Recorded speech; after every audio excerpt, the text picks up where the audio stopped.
मुझको तो वो हर सुख सुविधा चाहिए जो मुझको मायके में मिलती थी। मोहन, मैं तुमसे फिर से कह रही हूँ कि मुझको इस घर में नहीं रहना है। मुझको तो वो हर सुख सुविधा चाहिए जो मुझको मेरे मम्मी पापा के घर में मिलती थी, और यहाँ इस घर में रहकर बिल्कुल भी संभव नहीं। वंदना ने एकदम से बिफरते हुए कहा। लेकिन वंदना, तुम पहले खाना तो खा लो। उसने तुम्हारा क्या बिगाड़ा है? कल से तुमने कुछ भी नहीं खाया। खाने के बाद में इत्मीनान से बैठकर बात करते हैं। मोहन उसके सामने खाने की थाली रखते हुए बोला। मोहन, मैं तब तक खाना नहीं खाऊंगी जब तक तुम अलग घर में जाकर रहने के लिए हामी नहीं भरते हो। मुझको अलग घर लेकर ही रहना है, और उसके लिए तुम्हें किराए का घर लेने की ज़रूरत नहीं। मेरे पापा का एक घर खाली पड़ा है। वंदना ने मुंह घुमाते हुए कहा। प्लीज़ वंदना, ऐसे ज़िद नहीं करते। आखिर मैं अपने माँ बाप को किसके सहारे छोड़ दूँ? मेरे सिवा उनका कोई और सहारा भी तो नहीं है। मोहन ने अपना निचला ओंठ दांतों से काटते हुए बहुत लाचारी के साथ कहा। मोहन, ये तो तुमको मुझसे शादी करने से पहले सोचना चाहिए था। क्यों तुमने मेरे साथ शादी करने के लिए हामी भरी? तुमको पता है मेरे लिए रिश्तों की लाइन लगी थी, लेकिन मैं ही नीरी बेवकूफ़ थी जो तुमसे ज़बरदस्ती शादी करने की ज़िद कर बैठी। वंदना अभी भी बिफर रही थी। वंदना, मैं तो शादी से पहले ही अपनी सारी स्थिति तुमको बता दी थी, और ये भी कहा था कि हमारे घर कोई भी नौकर चाकर नहीं है। मम्मी सारा घर का काम खुद अपने हाथों से करती है। लेकिन तुमने ही जिद करके मुझको मजबूर किया। तब तो तुम हर बात के लिए सहज तैयार हो ही गई थी, लेकिन अब तुमको अचानक क्या हो गया? मोहन बार बार वंदना के आगे रिरिया रहा था। वो शायद मेरा पागलपन था जो मैं तुम्हारे लिए दीवानी हो गई थी। लेकिन अगर तुम नहीं चलोगे मेरे साथ तो मैं तुमको छोड़कर अकेले ही मम्मी पापा के पास चली जाऊंगी। वंदना ने दो टूक उत्तर मोहन को दे दिया और झट से चादर उठाते हुए ओढ़कर लेट गई। मोहन चुपचाप बाहर निकल आया। कल से लेकर आज तक मोहन की सारी कोशिशें विफल हो गई थी। मोहन की शादी वंदना के साथ कुछ इस तरह से हुई थी। वंदना ने मोहन को अपनी दोस्त रूबी के घर उसकी मंगनी की पार्टी में देखा था। रूबी का भाई अनुज मोहन का दोस्त था। पता नहीं वंदना को मोहन में क्या नजर आया, और उसने उसी पल मोहन से शादी करने की ठान ली और रूबी के पीछे ही पड़ गई। थोड़ा अमीर बाप के बच्चे बिगड़ैल भी होते हैं, जो मन में ठान लेते हैं उसको पूरा करने के लिए अपना हर पैंतरा आजमाने लगते हैं। यही यहाँ पर हुआ। रूबी अनुज भैया से कहकर मुझको मोहन से एक बार मिलवा दो।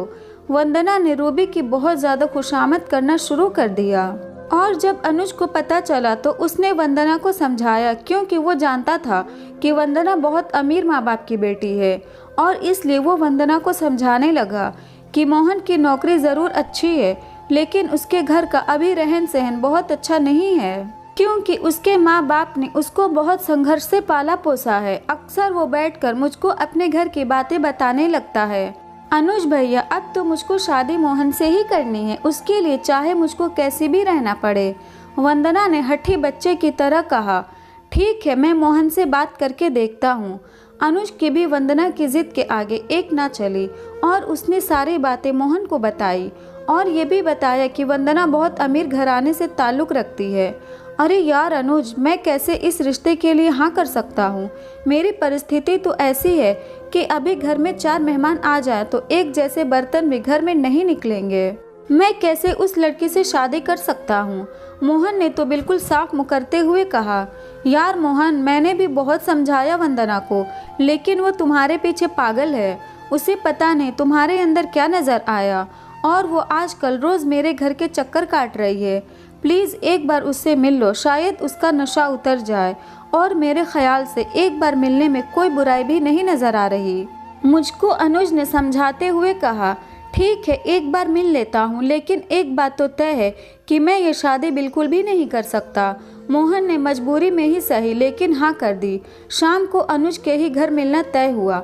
वंदना तो बहुत ज़्यादा उत्साहित नज़र आ रही थी, और मोहन तटस्थ। देखिए वंदना जी, आपने मुझको अपने साथ शादी करने के लायक समझा, ये आपका बड़प्पन है, लेकिन मैं ये शादी बिल्कुल भी नहीं कर सकता। प्लीज़ आप ये ख्याल मन से निकाल दीजिए। मोहन ने हाथ जोड़कर उठते हुए कहा। देखिए मोहन जी, मैं आपके साथ हर परिस्थिति में रहने के लिए तैयार हूँ। आप जैसे भी मुझको रखेंगे मैं वैसे ही रह लूँगी। वंदना ने उस समय बहुत विनम्र शब्दों में अपना निवेदन किया। मेरी बात समझने की कोशिश तो कीजिए। आप तो आज कह रही हैं, लेकिन कल को आप ही परेशान हो जाएंगी, क्योंकि मुझको बैंक से लिया हुआ लोन भी चुकता करना है। इसलिए मैं आपको चाहकर भी कोई सुख सुविधा नहीं दे पाऊंगा। मोहन किसी भी तरह से हाँ करने के मूड में नहीं था। प्लीज मोहन। अब वंदना मोहन जी से मोहन पर उतर आई। काश तुम मुझको समझ पाते। मुझको आपको देखने के बाद महसूस हुआ कि आपको भगवान ने मेरे लिए ही इस धरती पर भेजा है। प्लीज हाँ कर दीजिए। मुझको तुम्हारे पैसों से नहीं बल्कि तुमसे शादी करनी है। वंदना तो जिद्दी बच्चे के समान कुछ समझने के लिए तैयार ही नहीं थी। देखिए वंदना जी, शादी कोई गुड़िया गुड्डे का खेल नहीं है कि आज कर ली और कल तोड़ दी। आप ज़रा फिर से सोच विचार लीजिए। कहीं ऐसा ना हो कि बाद में आपको अपने फैसले से पछतावा हो। मोहन ने हर प्रकार से वंदना को समझाने की कोशिश कर डाली। मोहन, मैंने बहुत सोच समझ कर ही ये फैसला लिया है और मैंने अपने मम्मी पापा को भी मना लिया है। वो लोग कल तुम्हारे घर हमारा रिश्ता तय करने के लिए आ रहे हैं और प्लीज़ अब ना मत करिएगा। वंदना ने मोहन का हाथ पकड़कर कहा।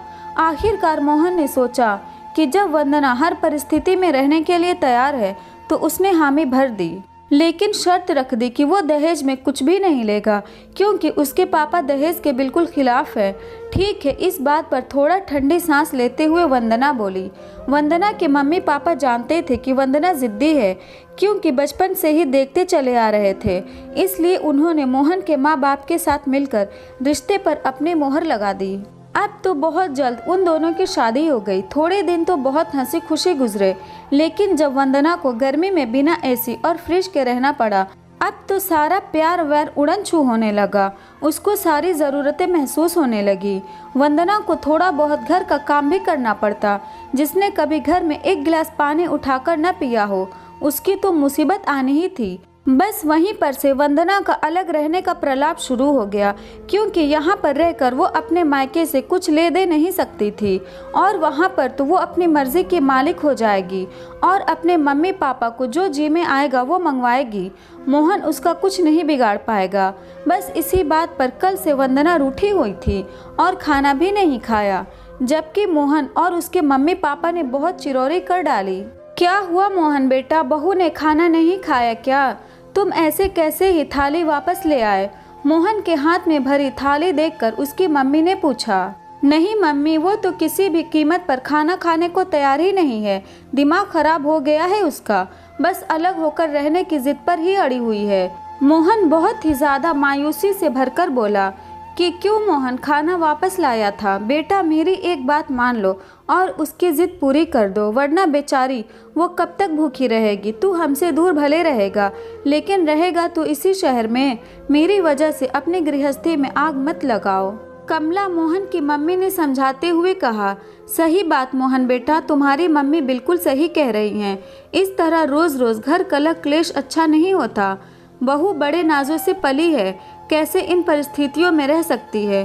तुम हम लोगों की चिंता छोड़ो और बहू का ख्याल करो, और जब भी ज़रूरत होगी तो तुम झट से हम लोगों के पास आ जाना।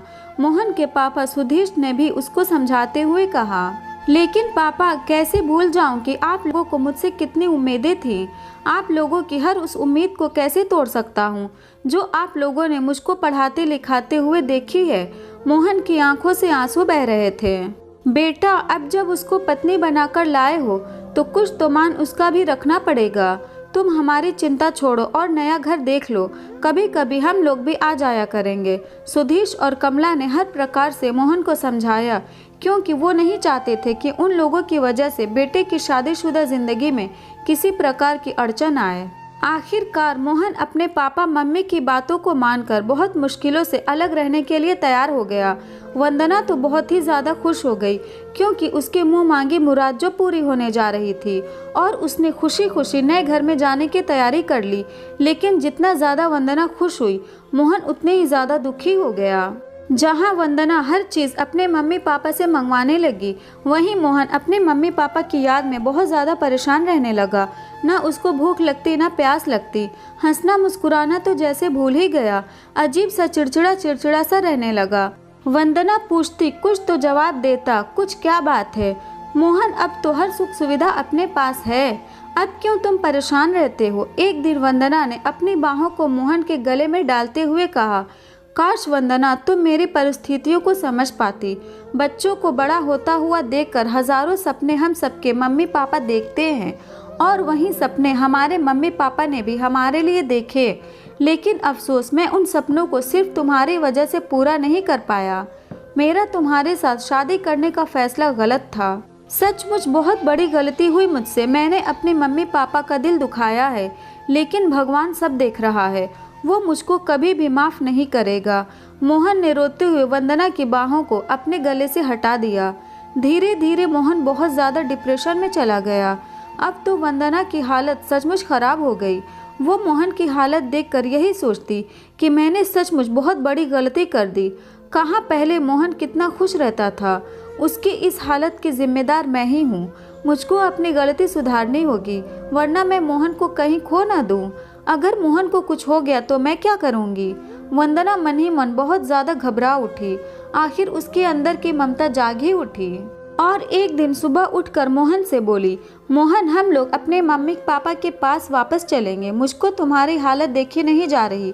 जिद्दी प्रवृत्ति के बच्चे सचमुच बहुत जिद्दी होते हैं, और जो ठान लेते हैं वो पूरा करके ही रहते हैं। वंदना, ये तुम क्या कह रही हो? अपने मम्मी पापा मतलब? मोहन ने आश्चर्य से पूछा। मतलब अपने सास ससुर के पास, वंदना ने निगाह नीचे किए हुए कहा। सच्ची मुच्ची वंदना, उसको तो जैसे 440 वोल्ट का झटका सा लगा।